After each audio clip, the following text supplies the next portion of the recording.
Is Yunnan the most underrated province in China? Well, that's a very interesting topic.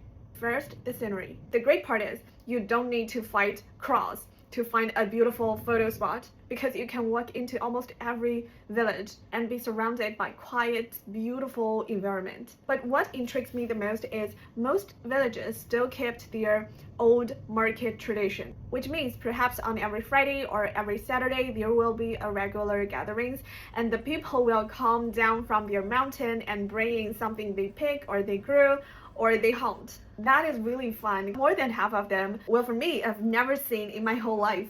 Second, I need to mention is realistic expectations. Perhaps some tourist agencies will try to talk you into visit the waterfalls or the grasslands, but if you are well traveled and have seen some world-class waterfalls or grasslands, honestly, the ones in Yunnan are not that impressive. They're not even considered as big in worldwide. What actually makes Yunnan special is not a singular landmark, it's the density of variety. You get snow-capped mountains, coastal landscape, waterfalls, grasslands, and diverse ethnic minority cultures, all packed together. This kind of diversity and density is very rare worldwide. Third is Dali and Lijiang. These two cities are very popular on social media, but I don't recommend spending too much time on these two cities, especially their so-called old or ancient towns. They've become quite commercialized, with too many touristy shops and average identical bars. But still, Erhai Lake in Dali and Jade Dragon Snow Mountain in Lijiang still worth seeing. Beyond those, what I recommend is some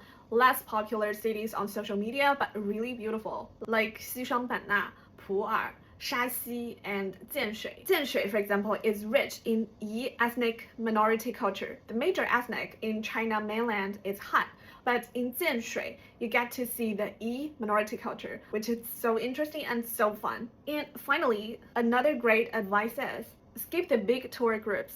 If you have solid experience driving in mountain roads, you're lucky. Definitely renting a car and explore by yourself. But if you're only used to flight city highways, then renting a car and drive by yourself could be dangerous because the mountains in Yunnan they're steep.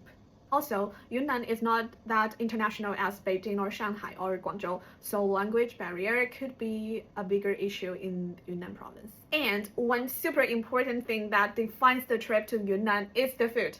But that deserves its own video. Follow me and I'll elaborate in next video. I'll show you how to actually figure out the menu that more than half of it you've never heard of. Prepare well before you go and feel free to DM me if you have any questions. This is Wendy from China Culture Land. See you in next video.